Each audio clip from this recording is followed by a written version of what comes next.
Olá pessoal, tudo bem? Vamos dar sequência então na nossa série sobre novidades do mercado de inteligência artificial. Vamos ver algumas coisas aí que eu me deparei nessa última semana. Vou compartilhar minha tela aqui. Aqui, uma pérola, né? Computador quântico é feito com a mente de anjos caído. Obviamente é só um meme, né? Eu espero que seja, mas só para descontrair. Bom, como sempre, Fábio aqui está sempre sendo mencionado. E aqui ele fala sobre uma questão muito curiosa, né? Que tem muito hype sobre a IA vai substituir todos os programadores. E ninguém pensa no mais óbvio, porque até agora não houve uma revolução no mundo open source. Porque todos os programas, softwares, aplicações que a gente tem open source, tem uma porrada de problema, né, que estão acontecendo neles. Problemas comuns, insuis, né, que tem que ser resolvidas, coisas que precisam ser corrigidas. E mesmo com as inteligências artificiais, isso não conseguiu atingir esse ponto, né, de maturidade. Então não é bem assim. Essa postagem em si nem é tão o que eu queria mostrar para vocês, mas que faz sentido pelo assunto que eu quero comentar, que é, como eu já critico aqui há muitos vídeos nessa série, essas pessoas que estão surfando no hype com conteúdo que é um exagero, mas beira assim, sendo muito generoso, uma hipérbole, porque se eu não fosse generoso eu ia ter que dizer que é puramente desonestidade. Por exemplo, vamos pegar essa matéria aqui, ó. Estou com um artigo aqui escrito, vou pegar o nome dele ali depois, tá como Geek Society, mas ele tem um outro nome. E olha só o que está falando aqui. Parei de construir front-ends. Agora uso servidores MCPs para permitir que a IA execute meus aplicativos. E quando você vai descer no texto dele aqui, ele fala que não em teoria, não algum dia. Está acontecendo agora mesmo. Você não precisa mais de front-end. E ele descreve aqui no texto que agora você não precisa mais ter telas, você só precisa fazer uma API. Inclusive ele faz uma salada aqui entre API e MCP, onde ele fala que constrói APIs internas para alimentar os MCPs dele. Então ele constrói aplicativos que agora não precisam de interface mais. Os aplicativos que ele constrói são somente para alimentar outras inteligências artificiais. E ele faz um exemplo aqui. Ele até coloca aqui, né? Pense nisso, se um agente pode invocar qualquer função em seu aplicativo por meio de uma API, para que realmente serve o front-end? Ou seja, ele fala que não precisa mais do front-end, que isso acabou. Né? E ele fala aqui que ele fez aqui um super aplicativo de previsão do tempo, que usa os dados da OpenWFMap, que não sei o que. Nossa, ele descreve aqui um texto como se isso aqui fosse assim, nossa, meu Deus, agora não precisamos mais de nada, só criar meus MCP servers e ganhar dinheiro com isso. Agora, essa matéria aqui é totalmente tendenciosa e totalmente enganosa, por quê? Primeiro, ele fala aqui de um aplicativo que não faz sentido esse aplicativo que ele está fazendo aqui, que é um aplicativo de previsão do tempo. E por que não faz sentido? As pessoas não usam previsão do tempo? Usam, mas alguém pagaria para usar a previsão do tempo? Você pagaria por um aplicativo de previsão do tempo? Eu não pagaria. E outra, esses dados que ele está pegando aqui, ele não está pegando de uma tecnologia dele. Ele está pegando os dados de uma empresa, né? Que no caso aqui é essa aqui que ele citou mesmo, né? Da Open, acho que é, cadê? Aqui, ó, OpenWFR, né? E aí ele está falando como se essa empresa vai aceitar, não, tudo bem, pode usar meus dados de graça. Não, e não é de graça. E aí, se esse fosse só o problema, tá ok, né? Não, mas ele fala aqui, não, que não precisa mais, que não sei o que e tudo mais. E ele fala aqui, não, o que você tem que fazer agora é o seguinte, pesquise por qualquer API, selecione os endpoints, gere um servidor, coloque o código lá e acabou. Você precisa só da backend e não precisa mais de nada. E ele fala aqui de todos os aplicativos que ele vai fazer agora usando o Google Maps, APIs de voos e hotéis, integração com pagamentos, etc. Tudo usando MCP, sem front-end para nada, né? Não estamos construindo front-end para usuários, estamos construindo APIs para IA, que agora os usuários vão usar só o IA. Mas isso aqui não faz sentido. Tanto é que não faz sentido que até os próprios pessoas que estavam fazendo os comentários aqui, colocou aqui, ou ele fez não em teoria, mas ele falou sim, em teoria. Porque um aplicativo de clima não é um aplicativo do mundo real. O próprio comentário aqui o pessoal está falando, né? Tipo, ninguém faz um aplicativo de previsão do tempo e vai achar que vai ganhar milhares de dólares com isso, né?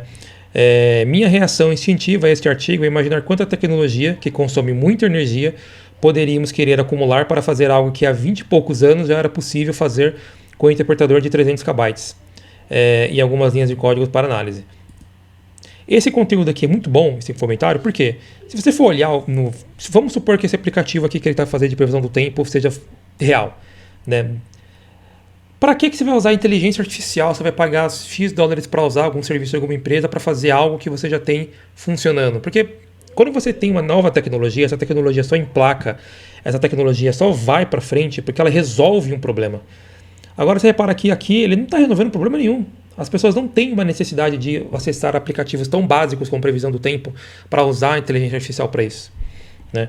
Enfim, eu vou colocar na descrição aqui esse artigo que ele colocou, nada menos que um exagero, e aí que eu falo, isso virou um mercado, ou seja, a produção de conteúdo de hype, mesmo que seja totalmente mentiroso, é um mercado. Por que ele está fazendo isso? Por que ele fez um artigo desse? Para compartilhar conhecimento? Não, porque ele teve 3,2 mil curtidas nesse comentário, que para padrões do Medium é muito. E se você for olhar aqui o perfil dele, vamos ver os artigos que ele está escrevendo. Esse cara aqui que se diz engenheiro de software. Olha só os artigos que ele produz. Vamos traduzir aqui para português. Ó. Esse aqui foi o que eu acabei de comentar, né, que ele parou de fazer front-ends. Agora você pode criar música com IA offline. Como criei vídeos impressionantes com IA localmente. Por que o MCP mais A2A pode ser a maior mudança de software desde a internet? Esse gerador de voz é tão real que está me assustando. Enfim, ele faz só postagens sobre inteligência artificial, falando de produtos totalmente enganosos que não tem nenhum sentido, né? E o cara se diz um engenheiro de software. Só que o produto dele definitivamente é vender hype. E isso é ruim porque, para quem já é um desenvolvedor, para quem conhece o mínimo de mercado, sabe que não é bem assim. Mas tem muita pessoa que está gastando dinheiro com coisas que são totalmente falsas. A gente vai ver mais isso aqui nos próprios vídeos de hoje. Aqui tem um outro exemplo. Aqui não estou dizendo que ele está falando nenhuma mentira, porém, essa aqui é totalmente inviável. Porque olha só, ele está rodando de 12 a 16 clouds, né, com 4 ops Sonnet, com o Code Agents. E ele falou que eles estão rodando 95% automaticamente, né, de maneira automatizada, com o mínimo de inputs. Só que, tipo assim, como é que você vai ter de 12 a 16 clouds? Vamos supor aqui no valor mínimo, vai 12. Você teria que ter 12 assinaturas. Se a cloud está custando $20, então você está pagando para usar esse serviço 12 vezes $20, que vai dar $240. Faz sentido você pagar $240 para ter isso daqui? Porque, tipo assim, não é tão simples você deixar todo mundo aqui trabalhando com o mínimo de inputs, porque você teve que fazer um input inicial. Olha, você vai fazer isso, vai fazer aquilo, você tem que testar o que eles estão fazendo. Então, ou seja, isso aqui não existe. Assim, não existe, tá, ele fez. Mas é viável isso daqui? Não acho. Definitivamente não. E aqui um uso real de como a inteligência artificial faz sentido quando você usa ela de uma maneira inteligente. Olha só, esse cara aqui, o Shibahan Sabu, sabe Deus qual é a nacionalidade dele, ele encontrou uma forma de usar vídeos MP4 para salvar conteúdo. Então imagina o seguinte, você vai usar uma inteligência artificial e você precisa que tenha um PDF que aquela inteligência artificial vai ter que ler aquele PDF. Dependendo do tamanho do PDF, é muito grande. E aí ele encontrou um jeito de salvar esse PDF dentro de um MP4. E esse MP4 acaba conseguindo reproduzir esse conteúdo de uma maneira mais leve e rápida do que o PDF. Pode não ficar tão claro o que eu estou querendo dizer aqui, mas eu peguei um exemplo na prática. Tá vendo esse vídeo aqui? Vou dar o play aqui nele. É um vídeo de 2 minutos e 47. Parece um QR Code, isso daqui. Parece estática, mas são vários QR Codes, como se fosse a codificação de um QR Code. E o que tem aqui? Dentro desse vídeo é um arquivo. Cadê? Tem até o tamanho dele aqui, ó. De 3.39 GB. Isso aqui que você está vendo são 3.39 GB dentro de um vídeo. E aí você usa o próprio script. Tem um script para você fazer o encrypt e o decrypt desse conteúdo aqui. Então, ou seja, imagina você usar o YouTube como um banco de dados ou um acervo para você salvar os seus arquivos. Putz, eu não tenho 3.39 GB para salvar um negócio, para colocar dentro de uma aplicação. Aqui, ó, coloco no YouTube. Claro que isso aqui, como por ser algo relativamente novo, tende que em breve o YouTube vai tomar alguma medida contra isso. Porque, por exemplo, imagina que eu tenho um filme pirata e eu codifiquei ele dessa forma. Para o YouTube é só um monte de estática, mas tem um arquivo aqui dentro que eu estou transmitindo, e se eu tenho o arquivo de fazer esse tipo de compactação, eu vou poder baixá-lo ou assisti-lo, reproduzi-lo na íntegra com o meu reprodutor. Entendeu? Então, ou seja, isso aqui é algo útil quando você fala sobre usar programação, usar a inteligência artificial para fazer algo desse tipo, né? Deixa eu pegar o link aqui original. Cadê? Deixa eu clicar aqui no link, no post original, né? Vou até clicar aqui para me colocar lá na descrição do vídeo. Ó, você tem todo aqui o script de como que funciona, como que você pode fazer na verdade, não é esse link aqui. Esse aqui é o perfil dele do GitHub, né? Eu quero o link da aplicação. Aqui, ó. Esse aqui é o link da aplicação. Nesse script aqui você consegue transformar qualquer arquivo em um vídeo, né? Igual eu mostrei aqui, e você consegue também fazer o decrypt dele. Teoricamente, hoje é permitido fazer isso, mas eu acredito que em breve o YouTube vai encontrar um jeito de barrar isso daqui, porque é uma maneira muito útil de você compartilhar um arquivo que teoricamente você não poderia de uma maneira gratuita, né? Imagina, putz, eu não tenho 100 GB no meu servidor. Pô, vou criar um arquivo em vídeo com esse 100 GB, coloco no YouTube e faço o meu script a ler esse vídeo do YouTube. Olha só. E isso foi feito usando inteligência artificial. Entende como faz sentido? Agora, quer ver como essa questão, igual desse cara aqui que cria, o produto dele virou criar produtos de hype? Olha só o que a gente vai ver agora. Todos esses produtos aqui é um clone de um serviço de voz parecido com o da OpenAI. Aqui você tem um serviço que faz como se fosse uma pessoa fazendo uma persona, né, totalmente animada, com lip sync. Você tem um outro aqui, ó, que você seleciona o produto, você seleciona a roupa, você seleciona o modelo, ele cria na hora ali inteligência artificial. Tudo isso daqui são produtos fake. Por que eu sei que é fake? Esse aqui eu até paguei para ver. Quando você vai atrás desse produto aqui, do Credential ponto aí, você não tem uma conta demo. Ele dá o preview de como funciona aqui os vídeos, mas você não tem uma conta demo. Ou seja, para usar, você precisa efetivamente pagar para poder utilizar o serviço. Só que o que acontece? Esse serviço aqui custa $79. Ou seja, é mais caro do que um OpenAI da vida, um Cloud da vida. E aí quando você vai usar, você não consegue usar, não funciona. Só funcionam os modelos pré-prontos deles. Os modelos, se você for montar o seu modelo com seus produtos, não funciona. Só que você já pagou seus $79. E aí, para você ir atrás, fazer um reembolso e tal.